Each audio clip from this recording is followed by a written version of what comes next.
Hey guys, it's Puffer and I'm back with a short lesson about viewfinders. So by now we have our, this you will notice is my cardboard or chipboard or my drawing board. I am going to use it as a cutting surface on one side and I'm going to use it as a drawing surface on the other. So I'm going to keep one side clean and I'm going to cut into the other side. So you want a thick piece of cardboard when you are cutting with your Xacto knife. And so all I did was open the Xacto knife set and there were blades and the knife. Just remove the knife and you'll see here there is a plastic sheath on that. So you want to keep that on until you're ready to cut, because if you inadvertently nick yourself with the knife, you will bleed. So I usually, on the first day we work with knives, I usually keep a pack of Band-Aids around. I'm not kidding, we almost always need it. So you have a PDF, I believe, of the viewfinder file. I'd like you to print that. And then the first thing we're going to do is just to learn to cut with the knife. So this is our 18-inch metal ruler, and I'm just lining it up right along that center line there. We're going to create two viewfinders, a large one and a small one.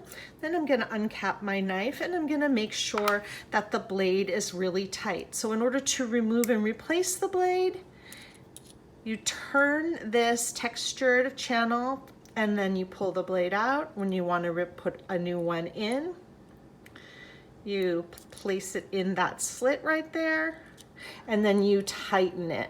Now you want to make sure that it's really tight before you start to cut, because you don't want a loose blade there. And you also, when you're cutting paper, you want to make sure you're using a brand new blade. You'd be surprised how quickly these wear out. Incidentally, also, you want to be using a completely different blade, an older blade, for sharpening your pencil if you choose to sharpen your pencils that way. Sharpening your pencil with a razor blade is a really unique way to get tip marks, and a kind of a pro way to get it. But my point is, no pun intended, that you want to use a different blade. That's why you have so many blades. You're going to use a different blade for cutting your paper than you are for sharpening your pencil. So we're going to line up the ruler here, and it's got a cork back. So the cork back is going to help anchor it. But it's almost somewhat sticky, right? So it's not going to slide around, but you also want to anchor it with your fingers. Now, the most important thing, and it kind of seems like it goes without saying, but the most important thing is to back your fingers up. Sometimes we forget and we'll leave a finger there, and as we cut into that finger. And that's one of the most common early mistakes of using a knife and to cut paper. Now you could cut this with this particular line with a pair of scissors if you wanted to, but I am just going to go straight up and down and drag my blade along the paper, and then just see how beautifully and easily that comes apart. So now you have your templates for your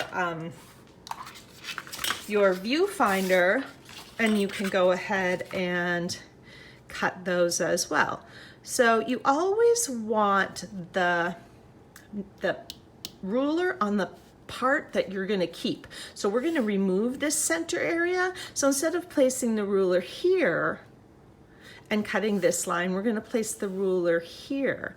That way, if while you're cutting you make some sort of mistake or error, it goes into the part that you didn't want anyway. So we're anchoring, we're lining that up. Then you'll see how that's gotten loose there. We're gonna turn it and turn it so you're comfortable. You do want to be cutting towards you, but you want to be controlled. So you can't really tell, but I am standing because I feel I have more control when I'm standing.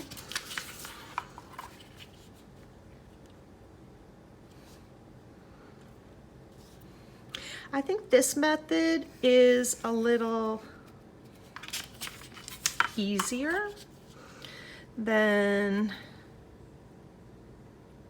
measuring and cutting the template from the cardboard itself. And every once in a while you'll get a little edge that didn't go all the way through, and you'll want to turn it, place it where it's safe and just go over it again. So the reason why there's a piece of cardboard underneath here is because I'm cutting through the paper into the cardboard underneath. Sometimes if you pull it, it'll rip. Sometimes if you pull it, it'll be fine. You can't really see it, but I'm marring up this cardboard under here. So once I have this, it's a little too flimsy to be a viewfinder. We want to transfer it over to some scrap chipboard or cardboard. And I usually just place it on there and use it as a template with a really sharp pencil. Draw 4 lines, remove that, and then go ahead and cut it again in the exact same way you did before. Cut this paper in half too, and repeat with this one. So really important, you want to be super careful with your knife when you're not using it. You want to place it back in its sheath. That protects the blade and protects you. You always want to cut on a surface that is like a piece of waste cardboard, and then you can use the other side. Keep that nice and clean for drawing, because if you try to draw on this, you will see that the texture in the cardboard will actually affect your drawing. I don't know if you can see like super fine lines coming through there. So one side for cutting, the other side for drawing. Keep it safe and make your viewfinder, and I'll explain how to use them in the next video. Thank you.